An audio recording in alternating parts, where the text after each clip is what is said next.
Hello, and welcome back to Reverse 1999. So, last time we entered the city, the Arcanist city, and we spent time seeing into Moldir's mind, see what's going on with her, her inner conflicts and all that stuff. Quite interesting to think, right?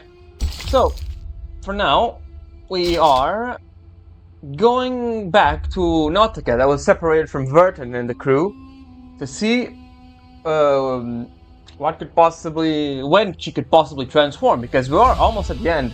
I'm gonna have a feeling that Arcana's revival and the Nautika's transformation is gonna be right at the end. So let's take a look. In the mouth of madness, the mad often speak the truth.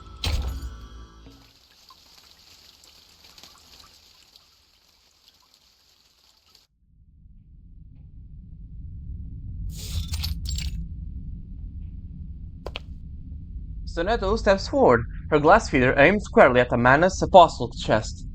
Miss Grace, you're a Manus apostle. Alright, Grace is here too. Don't think we've forgotten what you did aboard the Free Breeze. What exactly are you scheming now? Miss Stranger tilts her head, sensing the arcane energy gathered at this glass feeder's tip, out the corner of her eye. A cough escapes her, and quickly suppressed, her whole body twitching to contain it. The Free Breeze. My lovely little cruise ship. Like you, I often find myself missing those serene days on the water. So, yeah, Miss Grace is, what's the name? She can transform herself, or either she can possess corpses. I think that's the best thing. She possesses corpses is what I'm getting at. But it seems a few unpleasant memories and misinterpreted actions have deeply wounded your trust in me. You were pretty evil in that event, I will say. You basically killed brainwashed and killed an entire people. She leans closer until the glass feeder point presses against her skin. Verton is so unbothered. The timekeeper steps forward and stands behind Sonetto, allowing her to lower her shaking, outstretched hand. Timekeeper? It's fine, Sonetto. I have a few questions I'd like to ask. Wind lifts the ribbon around Mrs. Stranger's neck as glistening powder dissolves into the snow. On our way here, we discovered a couple of items that I believe belonged to Dr. Doris. A stethoscope and a typewriter. It seems they were intentionally left behind, like a series of signposts pointing us here. Oh, so I guess it wasn't Doris or Verd to place these things, but it was Grace. You wouldn't happen to know anything about these items, would you?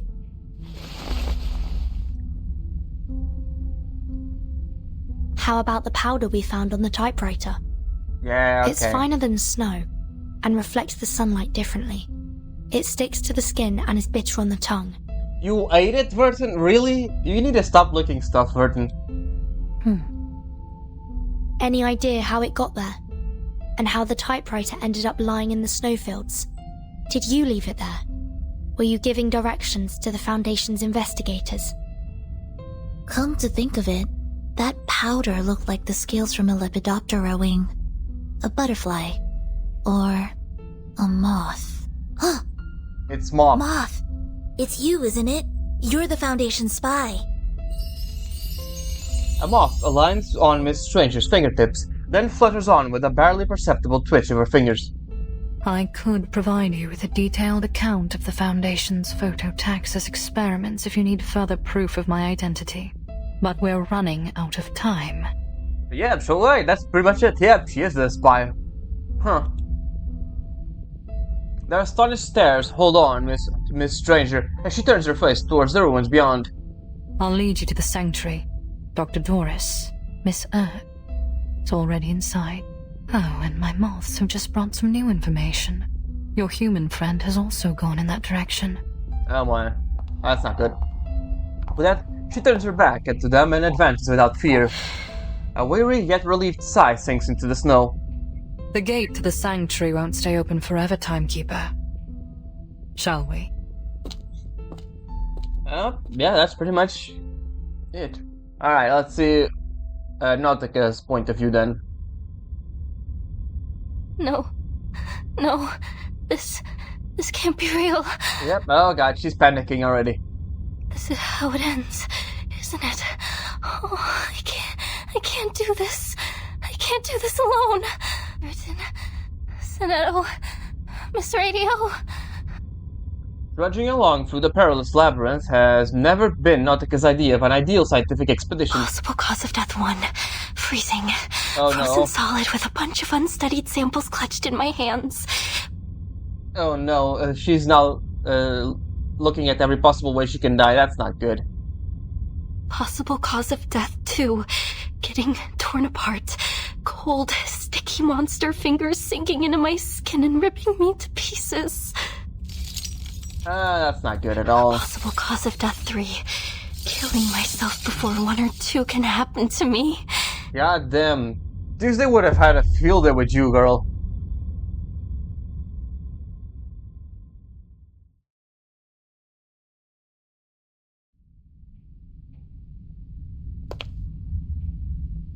An empty room. Another empty room. Like a waddling penguin moves from nest to nest, Nautica swivels her head around in constant search for her lost companions.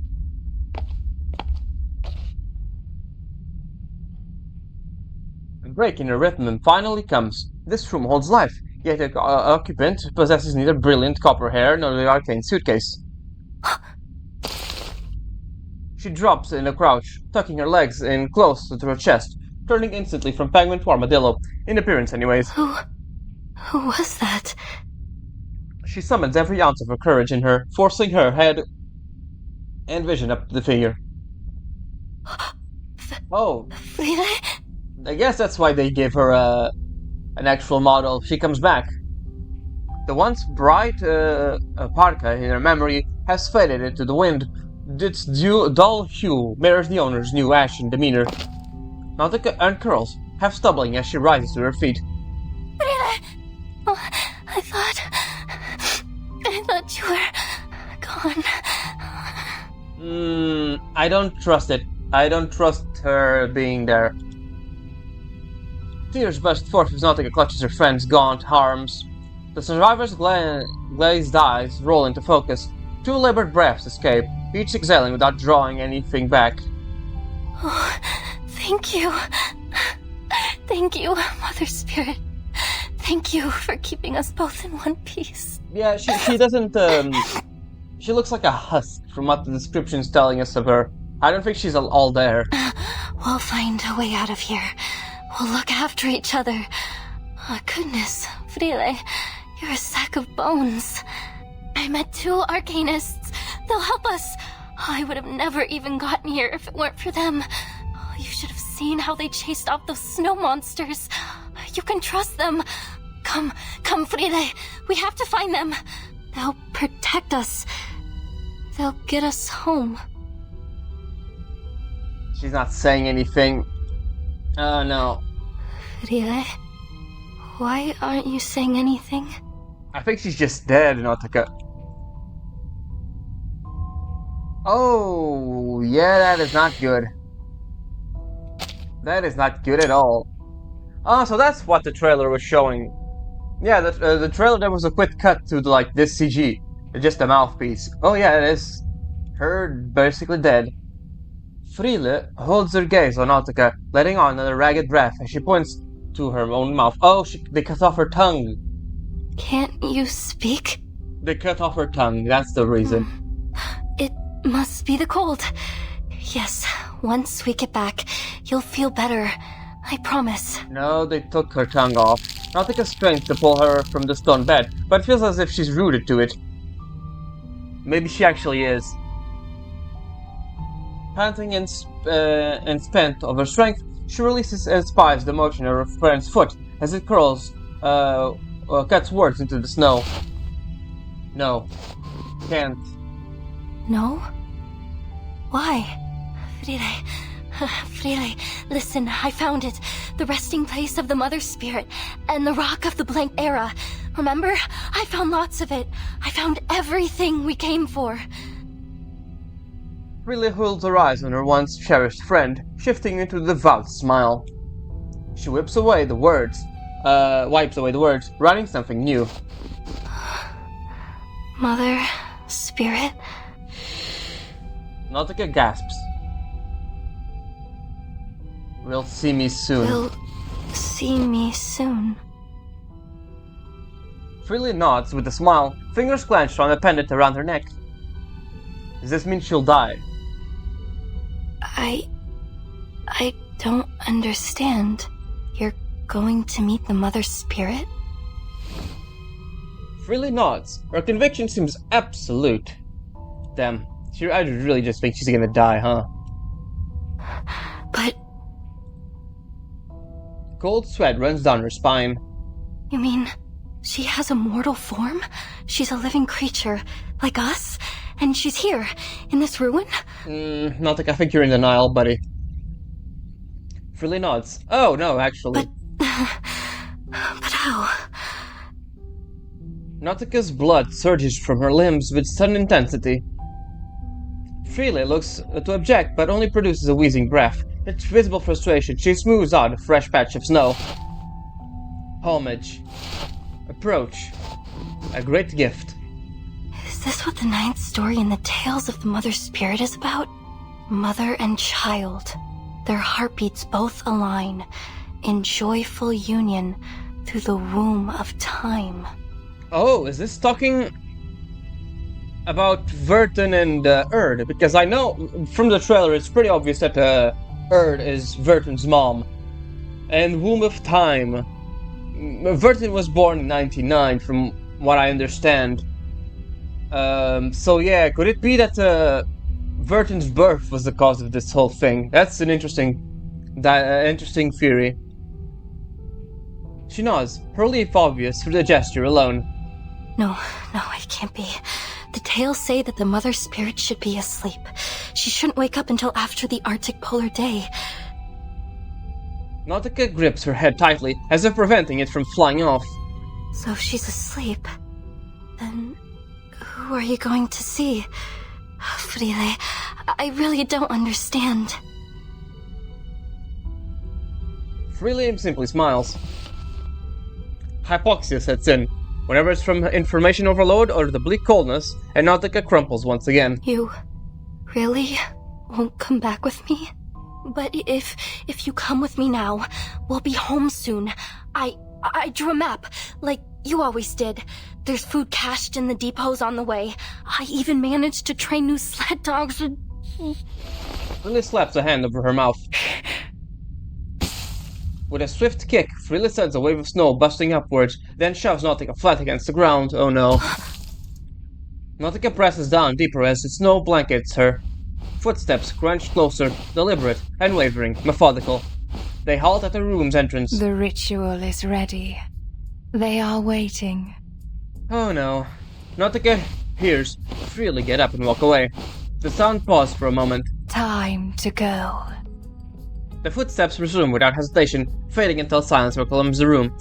So Freely saved Nautica, hid her away, so that the apostle couldn't see her, huh? Nautica emerges from the snowdrift. On tiptoe, she darts to the doorway, desperate to catch a glimpse of her friend. But beyond the door, there is only one spot of color, a pendant lying in the snow. Oh, it's her pendant, the one she has in her eye too. Shaking off the snowflakes, still clutching her nose, she stares at the engraving. Onward, child. Follow the word of mouth. To the earth's edge, the land farthest south. The Mother Spirit's light, with ancient glow, guides us to the great current, nature's flow. Sweat drips down her temples as she swallows hard. Oh boy. Wait for me, Freely. She lifts her foot, placing it precisely over the footprints in the snow. Clever. Doesn't leave footprints of her own. Okay.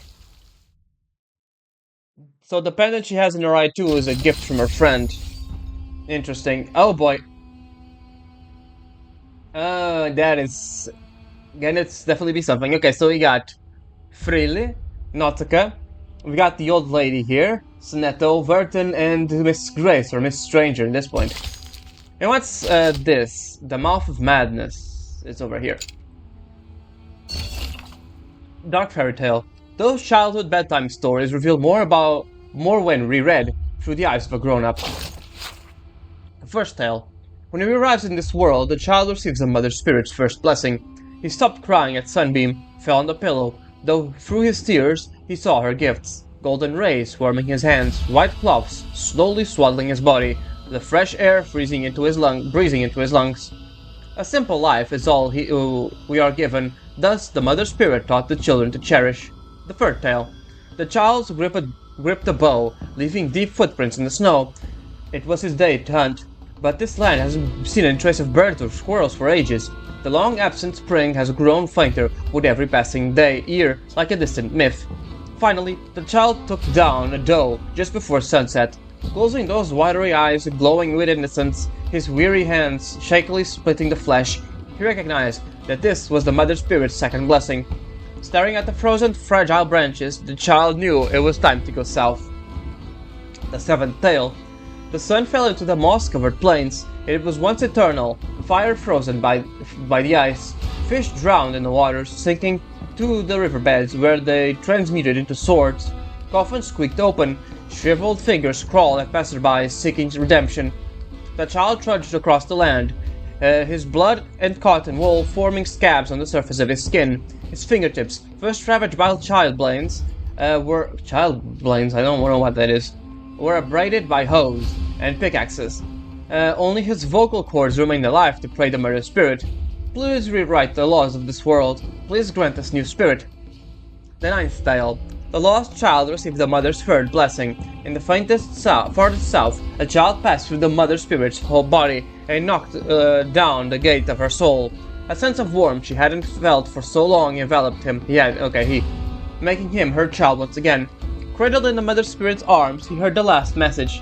Many, many years later, when the earth was again dotted with trees and flowers, the child's children sat around the campfire, begging for tales of the mother spirit. I embraced her, and she enlightened me. It was a great gift, he said. Her great gift. Interesting. Okay, so that was the mother's. The tales that Nautica always heard when she was a kid. Alright. They did travel about traveling south. The furthest south, which you can't go further south than this. Antarctica, right? Alright. The broken land of bliss. I strain my eyes into the abyss, but darkness is all I see.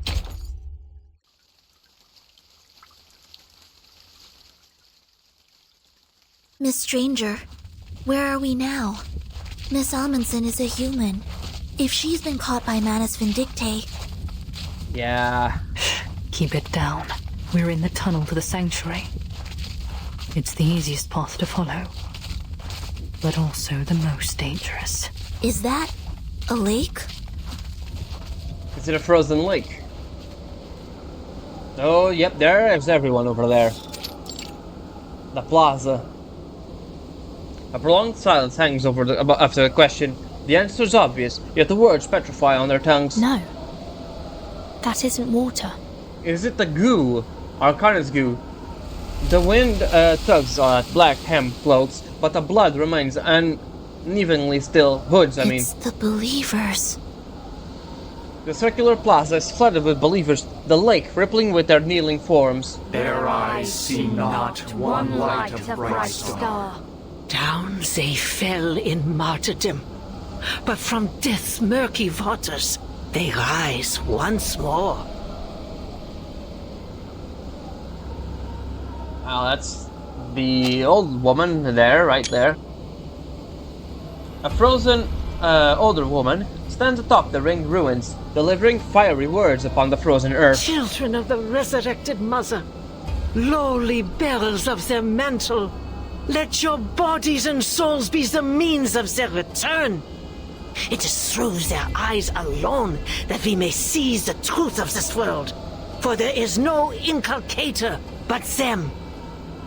Black-clad believers chant hymns that undulate with each wave of rhythmic bows. Call their name, beseech their light. This the Mother's will manifested, the gate of ascension will swing open. Oh, what glory! Oh, what exaltation! Yeah?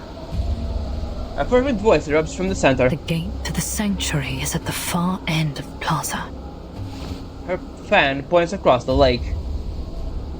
But how do we get past all these Mana's followers? We have to wait. If you look closely, Miss Anetta, you'll see what they've become.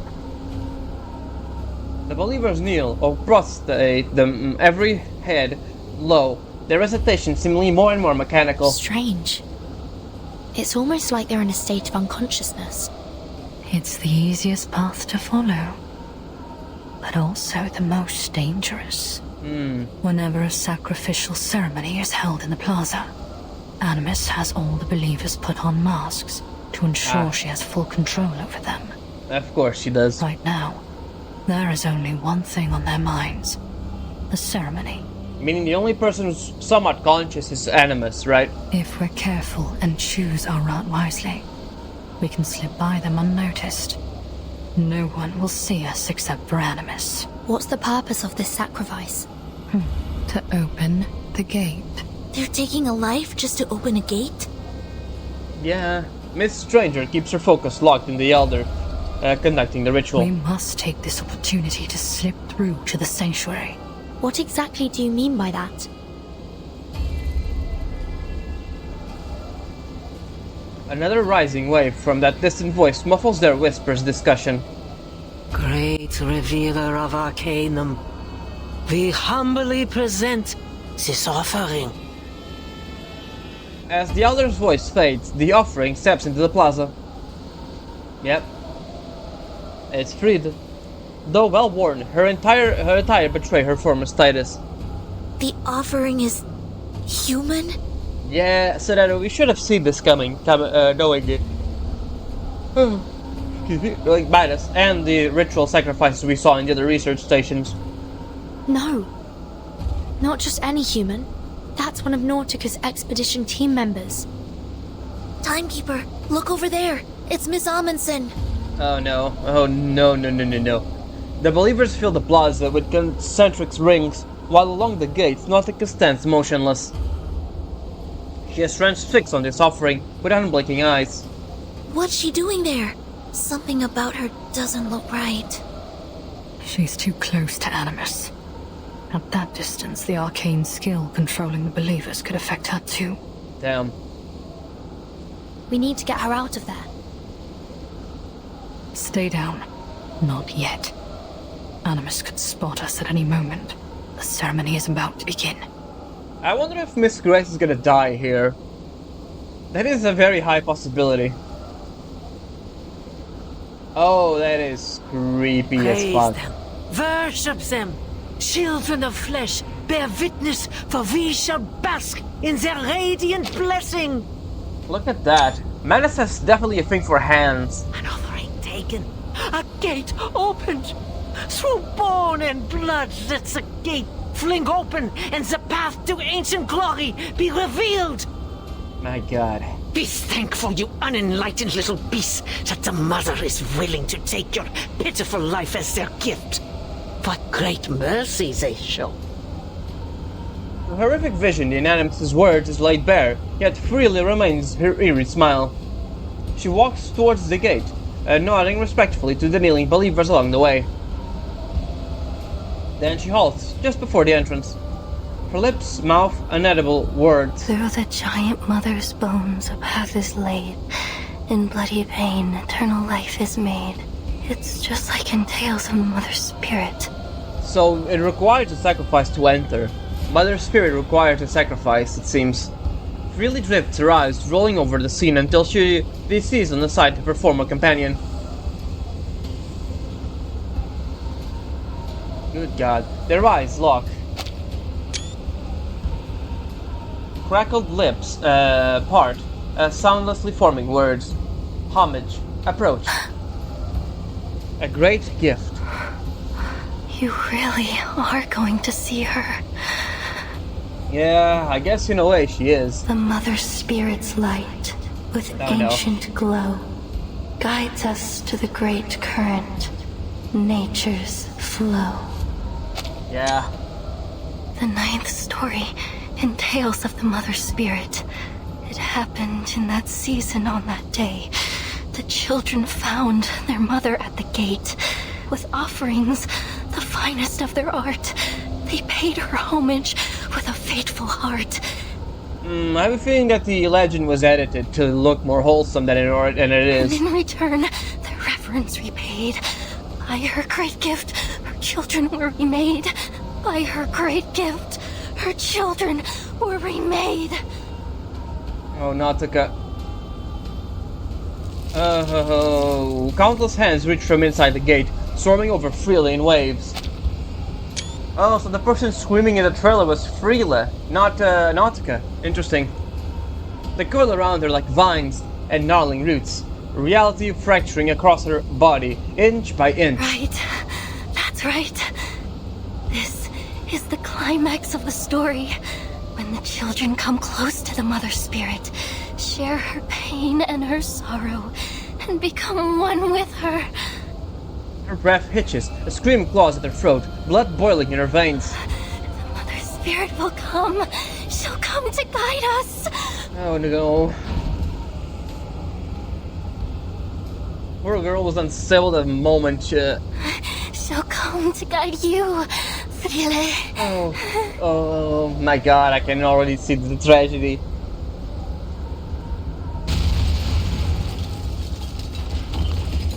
Suddenly, a deafening wail explodes from within. Freely crosses the threshold, and a shriek tears from her searing chest. Yeah, it's not. I don't think that's Mother Spirit at this point. Frile. Or either that, or Mother Spirit's not that friendly.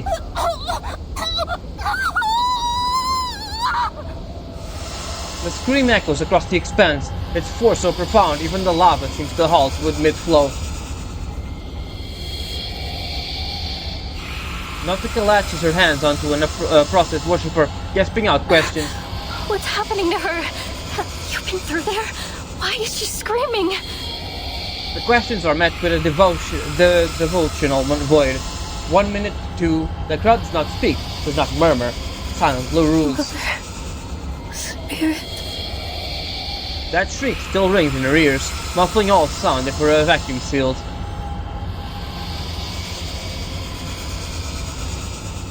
The believers are unresponsive, unspeaking, unbreathing. The shriek fades into a dull tinnitus. Animus taps her long bow to the ground, shattering the silence.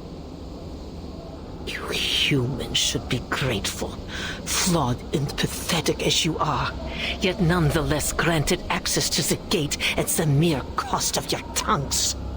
Oh, so are Arcanists not allowed in? They need a human to open the door. Is that it? That's it. If that's the case, then that's interesting. Deeper is her sin than our cleansing could purge, greater her crimes than our judgment could meet. Yet, in their boundless benevolence, the great Mother of Resurrection has seen fit to accept her.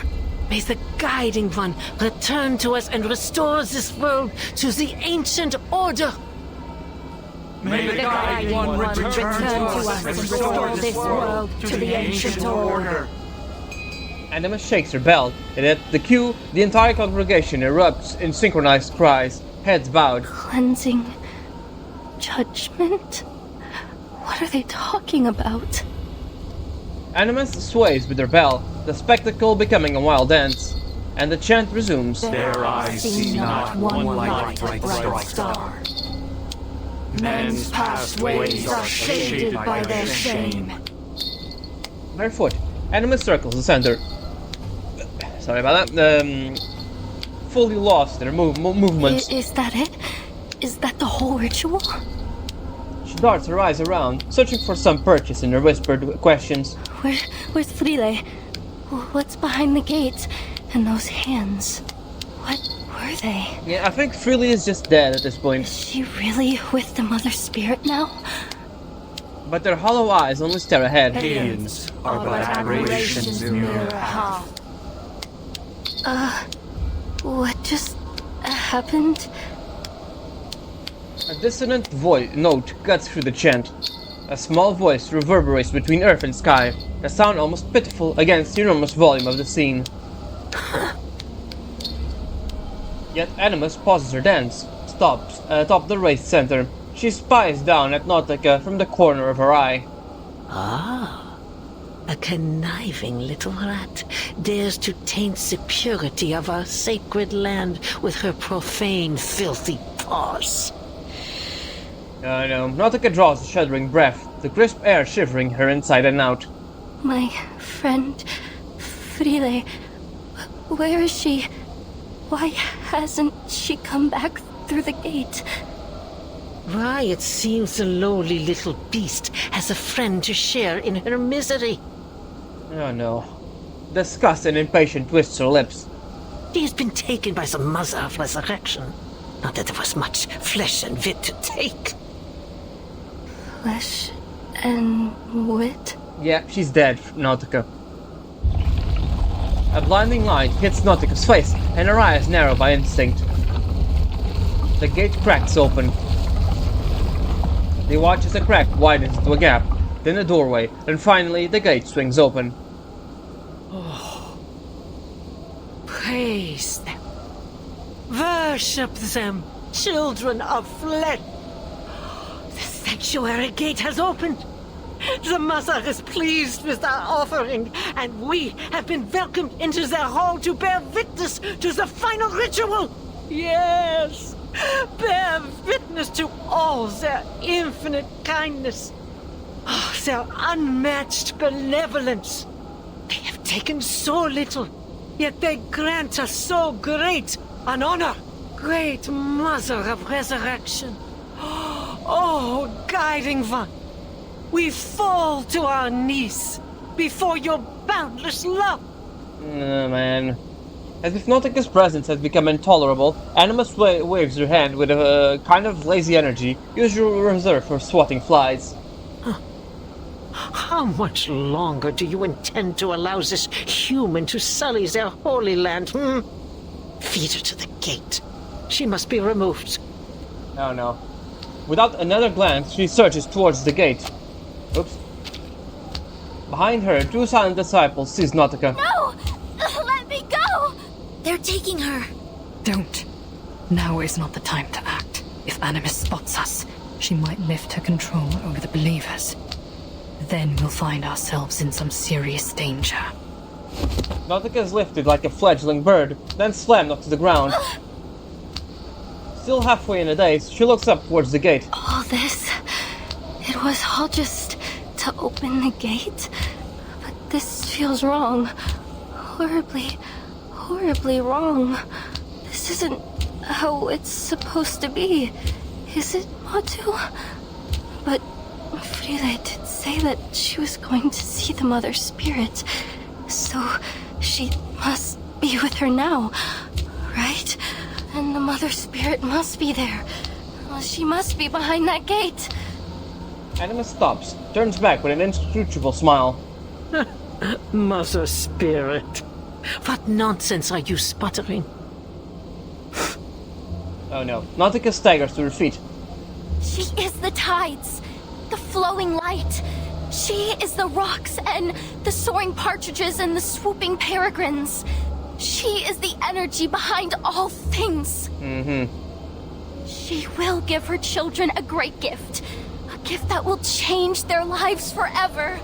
I have traveled all the way from the northernmost edge of the world to this place, following her guidance. And I have found proof. Proof that the legends were true. Proof that she is here. Ah, I see. Oh no. Animus strides towards her, long bow tapping once again on the ground. Mother Spirit. Oh no. Is she gonna shatter her faith? That's how you imagine the supreme being of this world, is it? A deity no greater than a charlatan shaman? And what flattery to claim yourself personally guided by a goddess. Yet, still, I cannot help but feel a twang of pity. What hope can there be for a kind born with minds too narrow to comprehend true greatness? Oh no. Playful malice kindles in her eyes. An inescapable predicament indeed. Before you are thrown to the gate, allow me to share with you a fragment of truth, so you may die knowing what you've served. Oh no. Arms spread wide, Animus shuts her eyes with sick devotion. There is no mother spirit. The great mother of resurrection has cast their eye upon the earth from time immemorial. And Nautika has ever been the sanctuary of Manus Vindicte. Here we serve Arcana, the only and eternal mother of Arcanum. Yep, finally they say her name. They were really avoiding saying her name. Her eyelids slip open, and a flood of venomous glee surges out. Few are fortunate enough to learn this truth. What was that pitiful thing's name again? Really? Oh, no matter. Your little friend came to me boldly claiming to share our noble faith, and pleaded to be thrown to the gate so that she may meet her goddess. And so I was inclined to turn down such a blindly foolish request. I agreed. No. She must have been ever so disappointed when the flesh dissolved from her bones and her body melted into naught but a lump of flesh behind the gate. Oh, that screaming and crying. Oh. Yeah, they tricked Freela into thinking she was gonna see the goddess, but nope. Human sacrifice. Ah, humans. So full of your precious reason and logic, yet turned at even the most basic arcane trick. How foolishly simple you are. Animus laughs. The shock and agony on Nautika's face is anticipated. Yes, that's the look. Confusion, disbelief. It suits your kind perfectly. What a miserable blind existence. Scurrying about in the dark, unseeing, unperceiving. Your limited, darkened minds blind to the spark of enlightenment. A creation forsaken from its inception. You could never wield true knowledge. Yet still, you have brazenly infested every corner of this earth, claiming that you would uncover all its mysteries. Such ignorance, such arrogance. Oh man, the rage and revolution accumulates too much for too long, like a vast bank of snow waiting to fall in an avalanche. How could you possibly grasp its secrets? How could you catch so much as a glimpse of the greater existence in the barren tenebrosity of your minds? They really are making us, they're doing a very good job at making us hate this character, even though we basically just introduced her in this chapter. The enormous twisted gate pulses as if to match her statement, a movement somewhere between convulsing and retching. Gulp. Gulp. Something is being digested.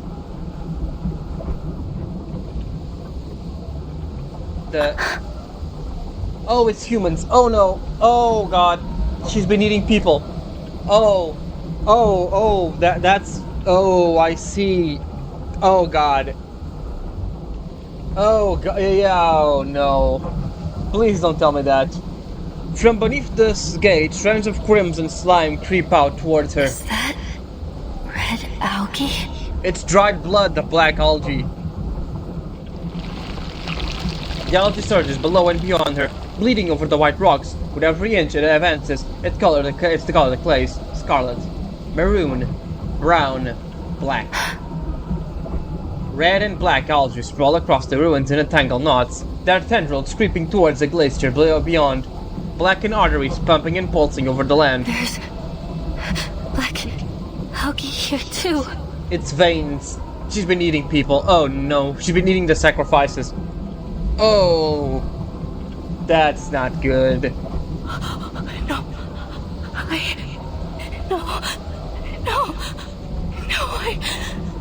That's a lot worse than I expected. I thought she was eating Mana's goo, which is bad in itself, but... God. I ate them. I was eating. No. Her muttered mantras fail her. Kneeling, she clutches her stomach as her throat convulses and a stream of vomit pours Are out. you satisfied? Has this great gift satiated your curiosity? Anima steps into the soft, viscous algae. That familiar chewing sound grates against Nautika's mind. Has realization finally dawned in your darkened mind? Your friend is gone. She will never return from the gate. Fuck. God damn it. Yeah, no, that's a valid reason to break right there, Nautica. Holy. She's been eating her friends. Good God. Well, now it's time to fight everyone. All she wants is to stand in the light forever. The Owl of Minerva. Or Athena, if you're Greek. Your friend is gone. She will never return from the gate. Her eyes crinkled with pleasure, drinking deep from the tears running over Nautica's face. Still held together, still under the arcane skills, the believers remained frozen in place. Timekeeper, now! Ah, finally we move. Three figures burst in from the edge of the plaza. Sleshtu Tupandavala.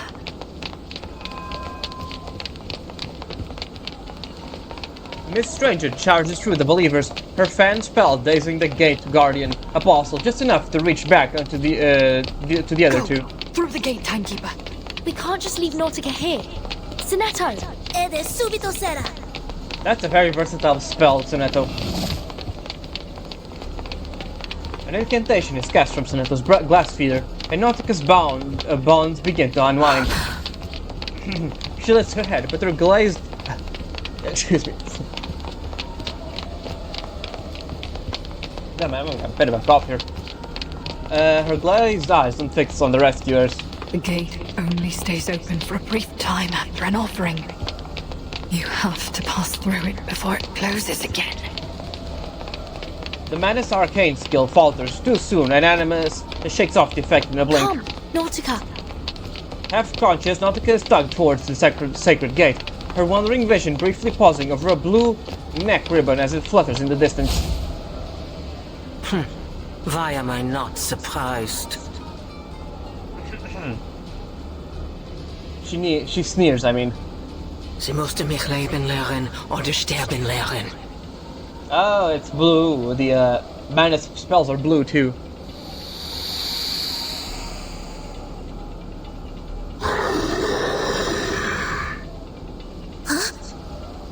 The still disciples flanking the door snap into motion, their massive hammers barring the threshold. Barring, I mean. How hopelessly naive. How delusionally optimistic. Their rescue teeters on the brink. An Animus approaches slowly, wiping her longbow. Has the thought not crossed your ignorant little minds for even a moment? Would I, under the supreme guidance of the Mother of Resurrection, simply allow you poisonous little pests to scurry about these sacred grounds right beneath my nose? Since the moment you stepped foot on this holy land, every one of you has been under my watch. Nothing escapes my gaze. Not here. With a raised arm, she raises more believers up from the trance. They swarm and encircle the group, some seizing the intruder's wrists as her signal. From behind the dark wall of believers, Animus holds a hard stare on the face of Miss Stranger. And you, Miss Grace, indulge my curiosity. Oh no. Animus closes in, halting just before the intruder, letting her longbow tip rest on Miss Stranger's feet. That noose about your neck, is it simply a choice of fashion, or a reminder of the precariousness of your situation? Noose, huh? Life must be ever so suffocating, knowing that the smallest breeze could tighten its grip at any moment. Oh, does the Foundation have her in a grip or You something? must be longing to loosen it. You're making sport of me again. Oh man. She tucks her hair behind her ear, a moth slipping from her collar as it whirls towards the light. Animus snaps it from the air, crushing it into a glimmering dust between the two fingers. Moths.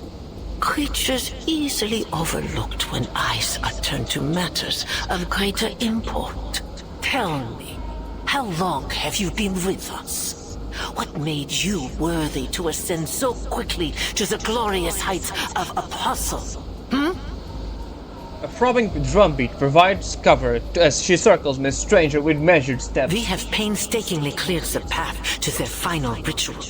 Yet ever since you reared your head, greater and greater complications have continued to arise.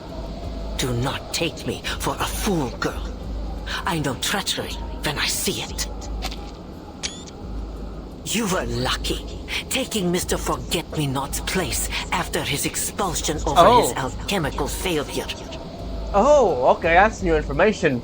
Forget-Me-Not was exiled from Manus. Oh, that is new info. I did not know that. Wow. But fortune can be fickle, don't you think? You need no reminder that the trial of the Guiding One is not to be tampered with. Those who sow discord will be silenced forever. You've fallen. Your ladylike visage cracked. I can only imagine how strenuous the fight against their will must be in the face of your waning willpower. Miss Stranger turns a hand through the hair, releasing a shower of scale You powders. are courageous, I suppose. Ambitious, even. But my, do you lack wit, for you have found yourself in service to the wrong master. The Foundation is already crumbling at our feet. The information you risked your life to provide has been of little import.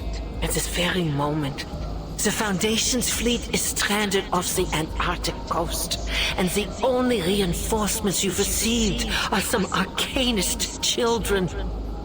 And a human. Granted, Vertin is very versatile and smart, but yeah, she isn't the best fighter. Sonata was pretty good, but yeah, she isn't the best, I guess you could say, in terms of fighting power. As Animus paces away, the two intruders from the Foundation exchange nervous glances. Both pairs of eyes settle on Miss Stranger, who lowers her eyes to the crowd. As I said, you must be jesting, Lady Apostle. Oh, the switch up from the voice too. I fell ill at sea while serving the Guiding One aboard the Free Breeze. The Timekeeper isn't an enemy to be taken lightly, as I'm sure you're aware. Huh? She took the ship we left in Ushuaia and followed the trail I carefully placed for her, all the way here. Is she trying to do the double agent type of thing? I have brought her to you. She is my tribute to you and the Guiding One. A toll I pay for the path I've chosen. I wonder. I think she's probably trying to save her own skin. She pats the believer before her on the arm. The weapon-bearing arm lowers. She steps forward, pausing beside Animus.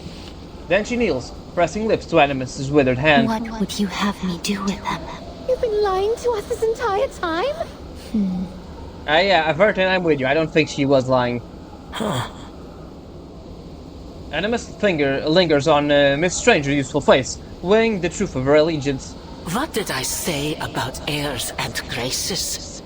It'll take more than the kiss on the hand and a few hostages to prove your loyalty, girl. Kill them, is what she's gonna say. She offers up the longbow, guiding Miss Stranger's hand to the string. Go on, end them. Yep. The Great Mother will be quite pleased to see their enemies dealt with. Or not. I think Arcana likes Verton, and I think killing Verton would make Arcana mad. Honestly, with her interactions with Verton, yeah. Now they face the intruders together. Perhaps you'd like to start by piercing their eyes. I personally find it particularly potent in sowing fear. Miss Stranger raises the arrow tip, holding it level at a pair of cloud gray eyes. Timekeeper! Zeneto struggles against the disciple's control, her hand still grasping her glass feeder. It's nearly bent backwards. Though now under restraint, Nautika mutters vacantly, lost in delirium.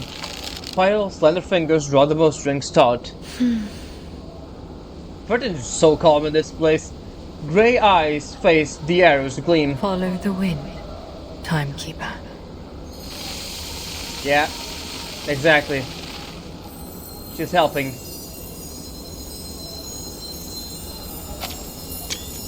A forceful burst of snow erupts the squall that covers the plaza. Its dazzling whiteness blinds every open eye.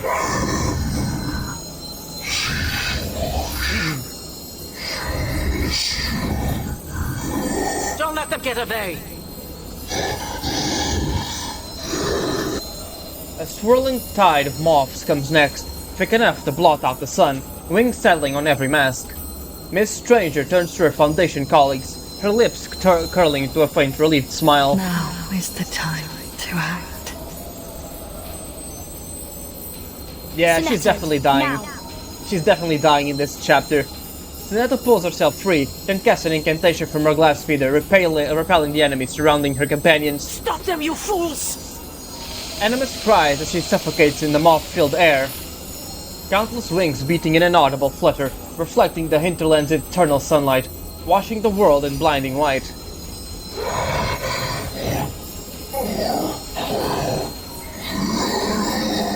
You can barely hear them say "I can't see." It's kind of interesting the way they voice them.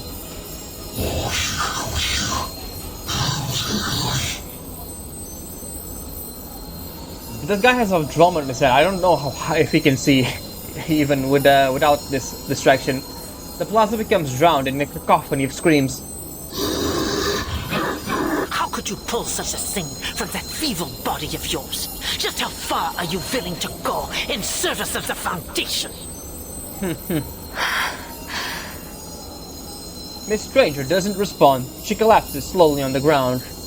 Moths descend one by one upon her emotionless body, encasing her, piece by piece, in an immobile cocoon. Out of the corner of the furious elder's eyes, she sees three figures flash forward towards her. The girl stands hand in hand under the glaring light, already leaping towards the dark gate. On the count of 3. 3, 2. You cannot pass! I will not allow it! Too late. A lidded arrow pierces into Nautika's flesh. Damn it! I guess this is how she transforms.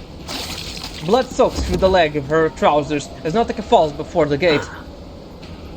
The Manus Apostle incantation strikes down her whole sheets of moths as more and more believers swarm I forward. need only the Timekeeper. Dispose of the rest. Yeah, I don't think they want Verton dead.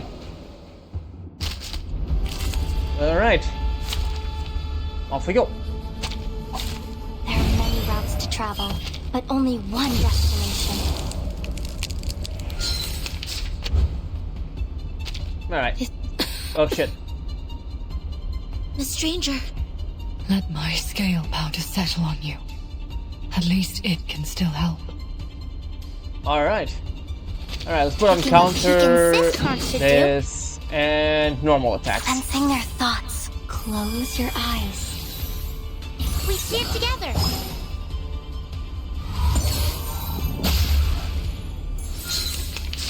My shells! My shells! Alright. The masked side effects and the moths you released just now must have exhausted you. It's best you don't fight any longer, Miss Stranger.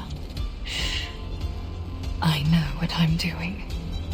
Oh man. Alright. Oh, look, This here's another one. I found my This. target. and this. Taking a peek inside.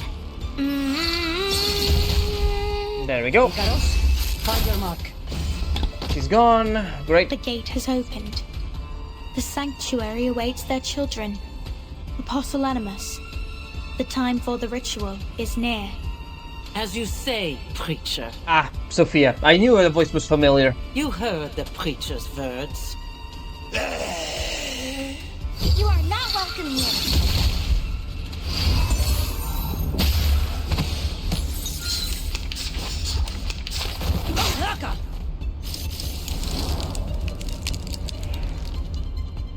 Oh, we can finally see her ultimate. Let's go. Enter the gate and see the light. This card should do. I already know her I'll show ultimate, you. but it's so cool. Look at this.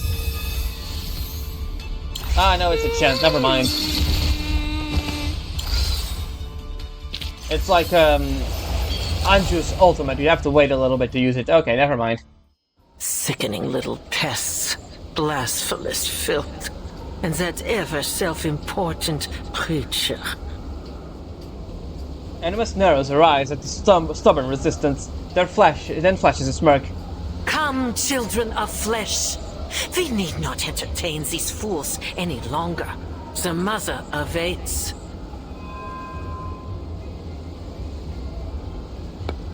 Her longbow taps the ground. An arcane light floods the plaza in eerie blue. At her command, the menaced believers advance like a long-awaited avalanche.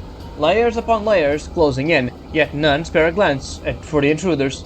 The crowd presses all around Animus, who stares back the intruders with undisguised contempt. Then sets foot in the sanctuary's gate. Let this meeting be our last, heathens. The blinding light fades from the plaza is empty. The rustling tide of light gone. Each and every believer has followed the apostle through the gate. The gate. It's closed. Okay, so I see. So Miss Grace is gonna be a sacrifice to open the gate now, I see. The Miss Stranger exhales a long breath. We missed the window. All eyes turn towards the deserted plaza, now strewn with a chilling aftermath. And it'll only open again With another sacrifice. when we make another offering. Well, that's not good at all. But yeah, I think it's Miss Grace. Yep, she's definitely dying today.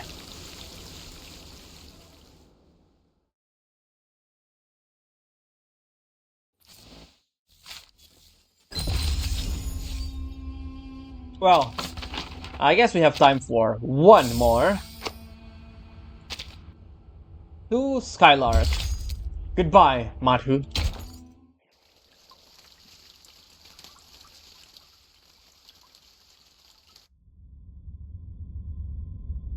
Matu? Are you there? Right, she got shot too, so she's not in a very good state.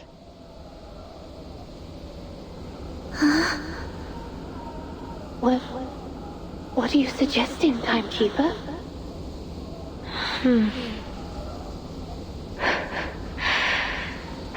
He's right. It's the only way to open the gate. Matu? What are they talking about? We Sacrifice. have no choice. Listen, you have to offer me to the gate. Yep, I knew it. What? No, Miss Stranger. You have to get through. You have to find Miss Erd and stop the ritual.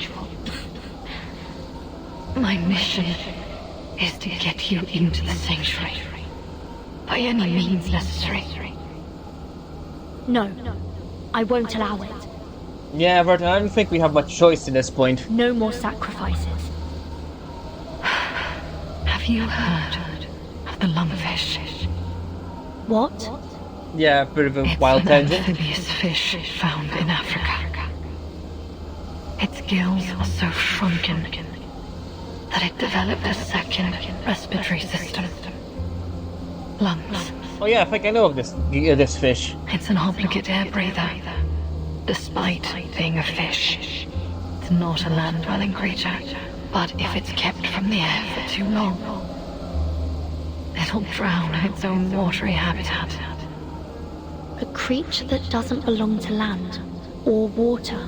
Yeah. Exactly. Foundation is no home to me. And I just used the last of my moths to create that storm. I'm useless to them. If I go back there, I'd drown. Just like the lungfish. Let me open the gate. Spare me from drowning like the lungfish. Let me fulfill my role. It's a big world, Miss Stranger. There will always be a place for you. I don't think you're changing your mind, Verton. We'll find another way to enter the sanctuary. Miss Radio, could you get Mr. Ulrich on the line? Perhaps he has another lead. Matu, do you hear them? What are they planning? What should we do? Should we join them? Matu? I don't... What's wrong? Why are you so quiet? Matu is gone. Sing to me. Speak to me like you used to. Hum another verse of the Mother Spirit for me. Why don't you guide me? It's because you were never there for me in the first place. Were you? Huh? Miss Amundsen? How are you feeling? Are you able to get up? Here, take these narwhal ivory candies. They might help calm your nerves. Miss Amundsen? Where are you going? Nautika? Is she going to the gate? Matu, do you know where Frile went? Oh. She's gone to see the Mother Spirit. Hasn't she? Is she gonna sacrifice herself? That's interesting. That woman... She said that there's no Mother Spirit. And... where is Frile now?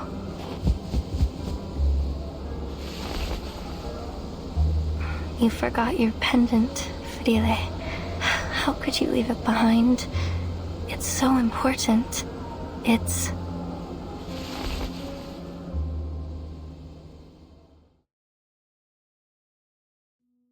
It's ambergris, Yanurov. Be careful, Frile. Gently. Look, there's something trapped inside. A scalpel slides delicately over the amber grills, revealing a small stone that draws into the face of an old man and a child. Beneath the glow of the work lights, the newly exposed milky pink stone shimmering with liquid radiance. The reflection, the color. What an interesting structure. This isn't like any rock sample we've studied before. How extraordinary. It's not crystallized magma nor any sediment I'm familiar with. I believe this is a gift from her, Nautika. The great gift of the Mother Spirit.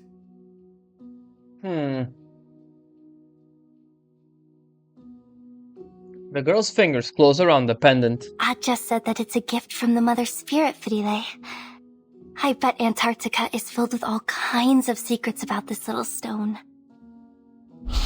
The harvest bounty mankind's blessing be. We children blind from mazes must be free. I'll find the stratum Aja never found.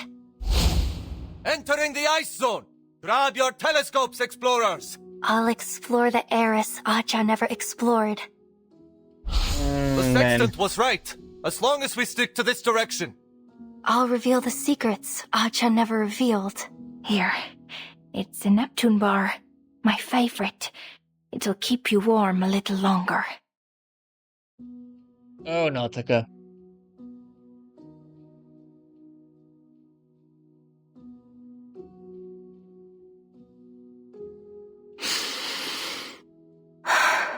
I've never shown you this little piece of rock, have I, Matu? Kot, Ase, Frile, and I, we studied it over and over. We know it like we know the back of our hands. When you came to me, I thought that maybe I would finally understand this rock and the blank era behind it. You gave me hope. You gave me purpose. and you gave me the courage to face every obstacle. You were there every step of the way, whispering in my ear, like a friend. Like you were the voice of the Mother Spirit herself guiding me to where I needed to be. But now we must part ways. This expedition has been like nothing I've ever done before. It's tested me and you to our limits. So, I understand. You have every right to go your own way. Okay. Time for a proper goodbye. Thank you, Matu, my little earworm. Thank you for coming to me in this beautiful, terrifying place. Goodbye now. Even if you were never real, just like the Mother Spirit. Man.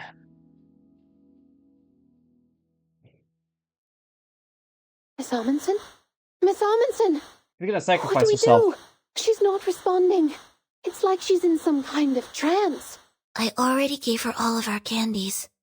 Maybe a calming spell will snap her out of it.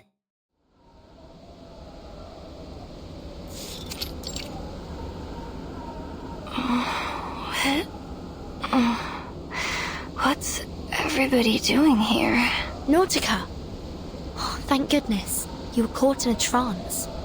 You weren't responding at all. What's happened? The gate's closed. We're trying to figure out how to get past it without resorting to that. Yeah. Miss Radio is currently trying to reach Mr. Ulrich, so we can come up with a plan of action. Nautika's vision sharpens as clarity returns to her. Her sight finds focus on the closed gate, as though trickle back to her mind. Lava tubes. Every volcano has them. They're pathways made by flowing lava that lead to the heart of the volcano. If we find one, we might be able to get to the sanctuary through it. Not very likely. No longer able to support herself, Miss Stranger slumps against the face of the gate. The entire volcano is under Manus Vindicta's control. And Animus has eyes on every possible route. Trust me. There's no way of getting in without her noticing. Not even a squirrel could slip past her. With a flick of her fan, she lets her vision rest on the gate once more. Let's get moving up the mountain. We may still find a lava tube that they overlooked, or at least we'll have a better signal to get in contact with Mr. Ulrich. Senator nods and steps forward, lifting the weakened woman to her feet. Nautika, time to go. Nautika gives a nod and fastens the pendant around her neck. With a heavy thud, her backpack drops on the ground. After a short and purposeful rummaging, she produces a safety helmet and a pair of goggles. Geology hammer and steel-pointed chisel now wait in her grip too. Alright, let's do this. She lifts her eyes and takes a step forward, then another, and another. The others follow, heading out of the plaza. Then she stops, casting one last look at the companions. Nautika raises her hand. Her hammer shakes with pride. Then she kisses the pendant around her neck. Just as abruptly, she turns back, of course. The snow boot, it's grind into the snow, carving a deep footprint in the opposite direction. Burton! Sonetto! Miss Radio! Goodbye! She dashes away, straight towards the sanctuary gate. Her sprinting strides grow faster and faster. Oh, girl. As she discovers a soaring power in her, one ready to erupt into action. Miss Amundsen, where are you going? Her friends shrivel, moving to catch her. Yet no one could hope to outrun this determined explorer. I'm sorry! I lied! The lava tubes don't always lead to the heart of the volcano! But you'll find your way in! You will because you must! And I also must find my own path, in my own way! Damn, she's one step from the gate. Nautika! My friends! My teammates! I'm going away! But you keep moving, okay? Don't wait for me! Damn. Nautica! Come back! The pendant twirls towards her movement, cutting a decisive arc through the air. She leaps up, fixing her eyes ahead. What's inside this ambergris, Aja? A new area for research? A message from the Mother Spirit? Or just an ordinary mix of minerals? The mountains and plains beneath the snow and ice. They're so very large and old. We're just so tiny and young compared to them, you know? I think some secrets will always stay that way. Secrets. No matter how much we explore. Nautica lowers her eyes. She smiles in the frozen light. But still, if I get closer, look harder, maybe I'll see just a little bit more. She lifts her eyes again. A deep and utter silence pulses in the air before her.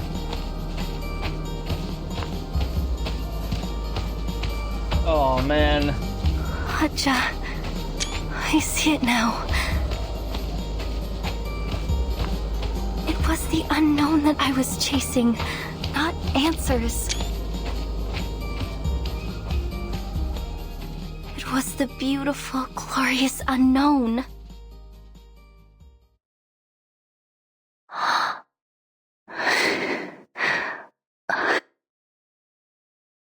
One heartbeat. The world stands renewed.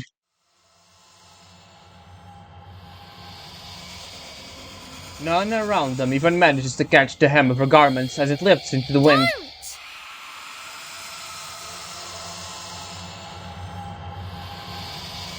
Silence returns as the sound itself was drained away into a hidden funnel.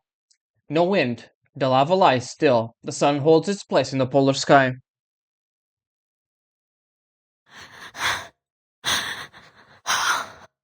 The gate is open. Opens. Damn. Granted, we know she's gonna come back, but... yeah, that took a lot of courage. It's actively sacrificing herself to let her friends in. I guess we can talk to Uncle before we end today's part.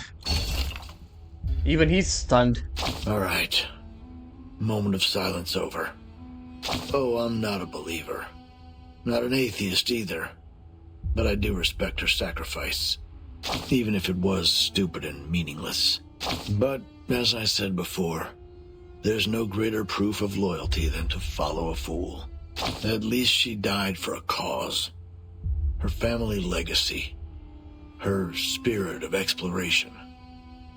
Even that children's fairy tale. She was stupid, but she was faithful. You're cold-blooded. Oh, come on. You and I both know this isn't the end for her. Okay, the game is being a little meta here. Yeah, it isn't the end. For someone as devoted as her, death is nothing more than the achievement of eternal life. She's not like those blind followers who cut off their tongues. In fact, at this very moment, I fear she's being confronted with her own beliefs. Join her now, while the gate is still open, or she'll leave you behind for good.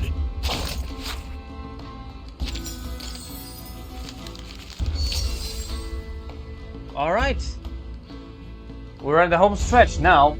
That was definitely interesting, I will say. I was 100% expecting Miss Grace to be the sacrifice, I will say. She's not playable, at least I don't think she is right now. And yeah, we're definitely expecting her to be the sacrifice, but I guess it makes sense for Nautica to sacrifice herself to then be reborn as the Chimera that comes next, huh? Anyways, that's gonna be it for me. I hope you enjoyed, and I will see you next time for more Reverse 1999. Ciao.